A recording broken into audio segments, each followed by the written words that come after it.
السلام علیکم ورحمۃ اللہ وبرکاتہ۔ میں رئیس اعظم حیدی کولکتہ انڈیا سے حکایت صحابہ پیش کر رہا ہوں، سماعت فرمائیں۔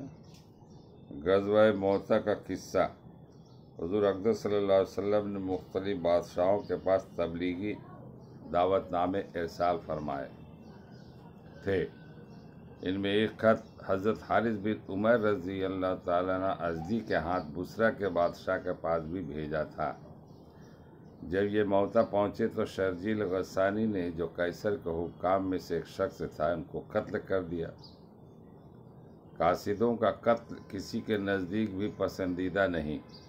حضور صلی اللہ علیہ وسلم کو یہ بات بہت گراں ہوئی اور آپ صلی اللہ علیہ وسلم نے 3000 کا ایک لشکر تجویز فرما کر حضرت زید بن حارثہ کو ان پر امیر مقرر فرمایا اور ارشاد فرمایا کہ اگر یہ شہید ہو جائے تو جعفر بن ابی طالب رضی اللہ تعالیٰ امیر بنا جائے، وہ بھی شہید ہو جائے تو عبداللہ بن رواحہ رضی اللہ تعالیٰ عنہ امیر ہوں، وہ بھی شہید ہو جائے تو پھر مسلمان جس کو دل چاہے امیر بنا لے۔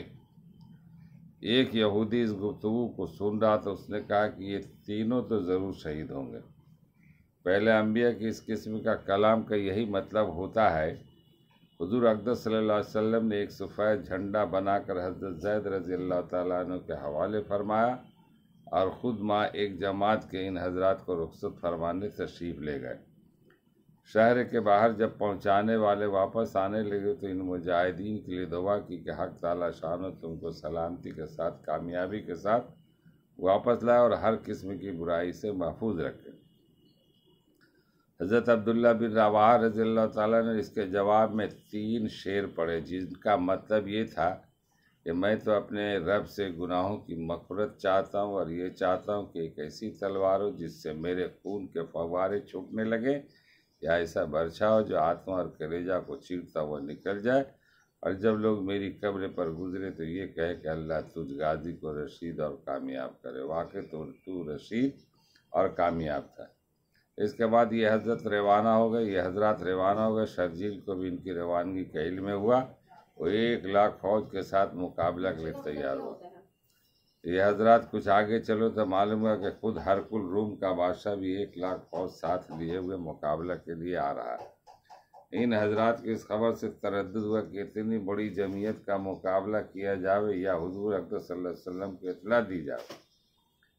حضرت عبداللہ بن رواحہ رضی اللہ تعالیٰ عنہ نے للکار کر فرمایا، اے لوگو، تم کس بات سے گھبرا رہے، تم کس چیز کے ارادے سے نکلے ہو؟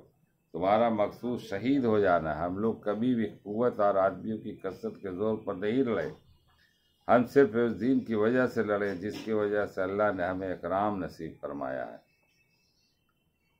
آگے بڑھو، 2 کامیابوں میں سے ایک تو ضروری، یا شہادت یا غلبہ۔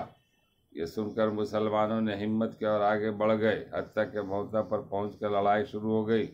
حضرت زید رضی اللہ تعالیٰ عنہ نے جھنڈا ہاتھ میں لیا اور میدان میں پہنچے۔ گھمسان کی لڑائی شروع ہوئی، شرجیل کا بھائی بھی مارا گیا اور اس کے ساتھ بھاگ گئے۔ خود شرجیل بھی بھاگ کر ایک قلعہ میں چھپ گیا اور ہرقل کے پاس مدد کے لیے آدمی بھیجا۔ اس نے تقریباً 2,00,000 فوجیں بھیجی اور لڑائی زور سے ہوتی رہی۔ حضرت شیخ رضی اللہ تعالیٰ عنہ شہید ہوئے تو حضرت جعفر رضی اللہ تعالیٰ عنہ نے جھنڈا لیا اور اپنے گھوڑے کے خود ہی پاؤں کاٹ دیے۔ گھوڑے کے خود ہی پاؤں کاٹ دیے تاکہ واپسی کا خیال بھی دل میں نہ آئے، اور چند اشعار پڑھے جن کا ترجمہ یہ کہ اے لوگو، کیا ہی اچھی ہے جنت اور کیا ہی اچھا ہے اس کا قریب ہونا۔ اللہ تعالی ہم لوگوں کو پڑھنے اور سننے سے زیادہ عمل کرنے کی توفیق عطا فرما اور یہی جذبے کے ساتھ ایمان پر قائم رہنے کی توفیق عطا فرما۔ مسلمان مومن کبھی تعداد نہیں دیکھتے، حق بات کے لیے اللہ کے واسطے لڑ جایا کرتے ہیں۔ اور لڑنے کے بعد 2 ہی معاملہ آتا ہے، چاہے شہید چاہے غازی، دونوں ہاتھ میں لڈو ہے مومنوں کے لیے۔ اس لیے دیدہ دلیری سے حق بات کے لیے جہاں کہیں بھی ہو آپ اٹھ کھڑے ہوں۔ اور آج ہمارے اندر ایمان وہ نکل چکا ہے، ایمان کی وہ بات ہے نہیں جس سے لوگ جو ہے نا وہ جائیں، وہ کانپتے ہیں، ڈرتے ہیں کہ ہم تو سیدھے مارے جائیں گے۔ حقیقت میں یہ ہے کہ جب ایمان ہی نہیں ہے تو اس کا دل میں تو یہ بات رہے گی کہ مارے جائیں گے۔ ارے مرنے کے بعد بھی اگر حق کے لیے ہم جا رہے ہیں تو ہمارے ہاتھ میں دونوں ہاتھ میں لڈو۔ موت آ سکتی نہیں ہے، موت سے پہلے کبھی موت سے ڈرتے ہیں کیوں؟ پھر موت برحق ہے رشید، تم خلاف ظلم میدان میں نکل آؤ بھی اب، بچ گئے تو ہوگے غازی، مر گئے ہوگے شہید۔ اللہ تعالی ہم لوگوں کو پڑھنے اور سننے سے زیادہ عمل کرنے کی توفیق عطا فرمائے۔